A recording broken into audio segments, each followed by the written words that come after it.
Pilipinas, magandang araw po sa inyo. Good news! Nilayasan na. Good news ito, bad news ito para sa kampon ng mga Duterte. Nilayasan na po sila ni Kaufman. Yung abogado nila dyan sa Dahig, dyan sa International Criminal Court na sumasahod po ng 150 million pesos kada buwan, nilayasan sila. Bakit lumaya sa inyo? No. Hindi kayo nagustuhan. Kasi maraming runong-runungan. Feeling ko may kasalanan dito si Harry Roque eh. Kasi matagal nang gusto ni Harry Roque agawin yung posisyon na yan eh. Siyempre, halimbawa, ikaw si Kaufman o ikaw abogado, no? Ano ba ang gulo-gulo nyo? Ito sasabihin ni Roque, ito sasabihin ni Panelo, ito sasabihin ng pamilya, ito sasabihin ni Roque. Gulong-gulo na siya. Ang gulo ninyo. Nayasan ko na lang kayo. That's one reason, possible reason ha. Pangalawa, alam niya na walang pag-asa sa kaso ni Digong. Sa bagay, si Sara Duterte mismo nagsabi na baka yung tatay niya dyan nabawian. Ibig sabihin, mahabang panahon pa dyan, hindi makakalaya. O makukulong na yan dyan. Mabubulok na yan dyan sa ICC. Di ba?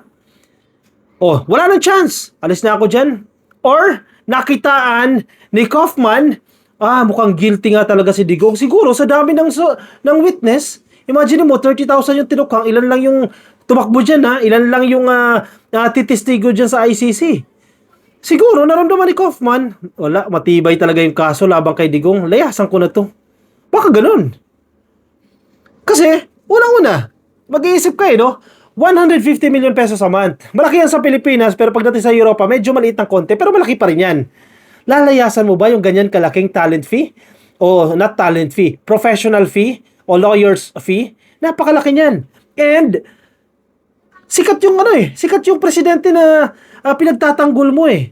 Presidente ng Pilipinas. Yung kliyente mo, presidente ng Pilipinas. Anong ibig sabihin sa karir mo yan? Kung maipapanalo mo yan, well-acclaimed lawyer at tingin sa'yo. One of the best lawyers in the world sa International Criminal Court, si Kaufman.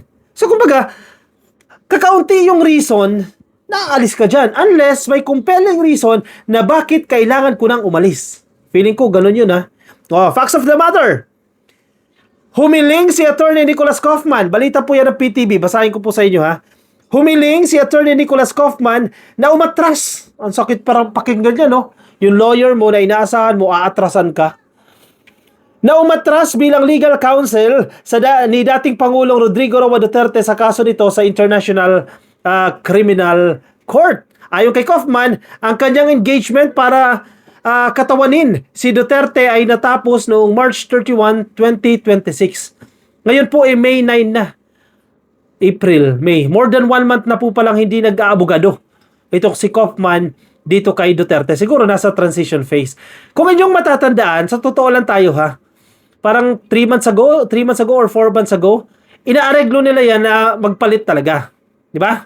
Magpalit. So, one reason din yan. Para patas lang tayo Kasi wala nangyayari kay Kaufman din. Isa din yan isang reason para patas. Kasi po, sabihin ninyo, puro kasamaan lang ang sinasabi natin In fact, ang alam ko nagpapa-accredit yung grupo nila Panelo. Group of lawyers na yan, para sila Delgra ata yan Parang they're trying to apply for accreditation dyan sa International Criminal Court. Kasi kahit abogado ka, hindi ka naman basta-basta magiging lawyer ng ICC unless ikaw po i-accredited. So yung move na yan, habang si Kaufman ay abogado pa, slowly or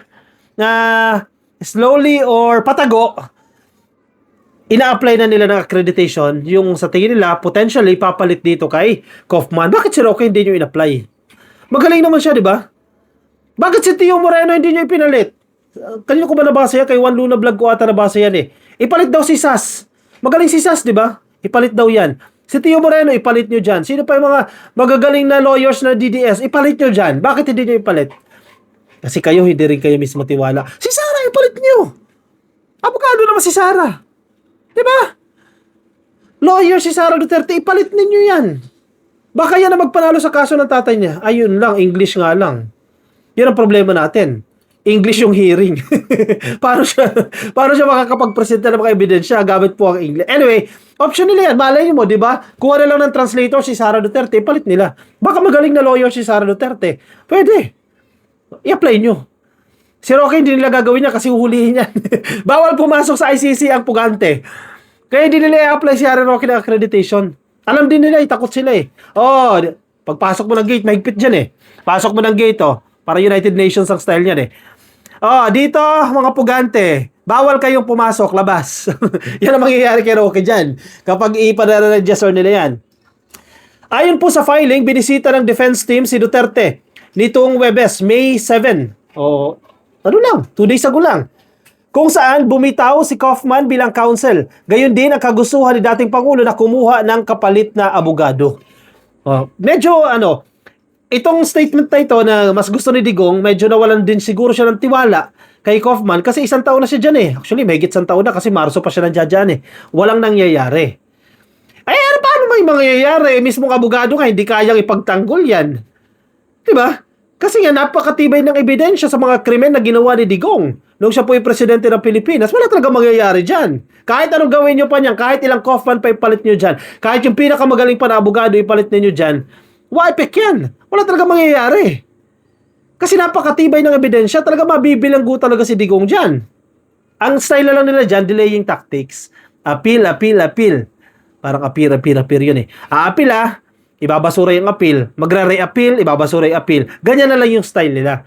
Delaying tactics na lang ginagawa nila para matuluyan man, mamatay man, at least hindi siya convicted. Alam niyo yung factor na yon? Appeal. Pero hindi siya makukonvict. Sa madaling sabi, wala pong judgment. So, presumed innocent pa rin siya kasi walang judgment. Oy, style ninyo ha. Nagets nyo, kakopy yung punto? Kasi kung makukonvict agad siya, magkakaroon agad ng hatol, ang tatala sa kasaysayan, o may record sa kasaysayan, siya po ay convicted. Iba po yun ha. Yung preso at convicted. Pag convicted, may hatol na sa'yo. Talagang convicted ka na, ikaw po ay criminal na. Pero, hanggat wala yung judgment na yan, ikaw po ay nananatili pa rin innocent eh. Totoo naman yan, huwag natin pagtakpan. Yan ang totoo, no? Presumed innocent until proven guilty. Oh, yan ang style nila, delaying tactics. Pero, ang masaklap, dahil wala naman piyansa yan, nabubulok siya dyan habang umuusad po yung pagdinig. Hindi kagaya kapag ang kaso mo available o may piyansa, nasa labas ka ng kulungan. Habang ongoing yung hearing. Kung may hearing, halimbawa, next month, o may hearing, pupunta ka lang sa korte or online kung sa case ng Pilipinas yan, no? Pero kung non-bailable yan o walang bail yan, nakapiit ka sa kulungan, no?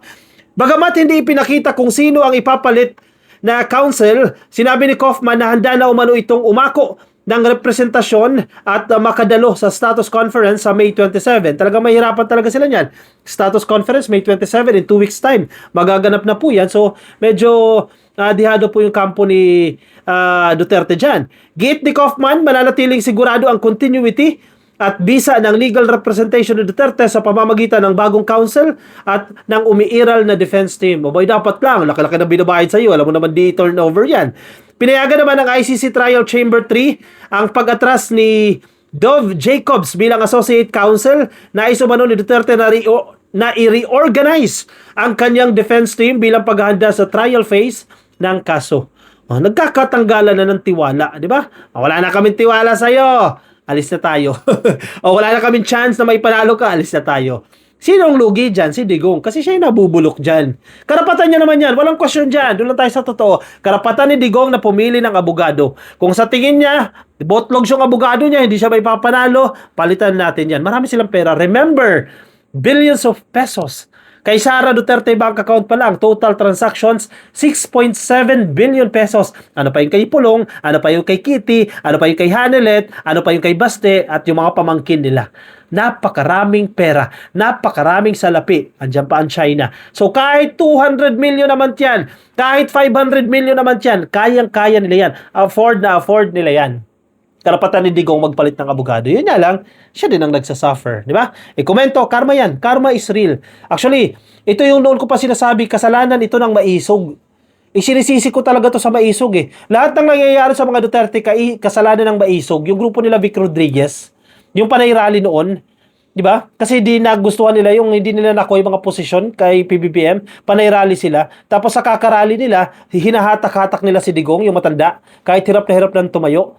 May mga videos tayo niyan. Pinipilit nilang pa-attend din si Digong kasi ang tingin nila kay Digong, crowd drawer.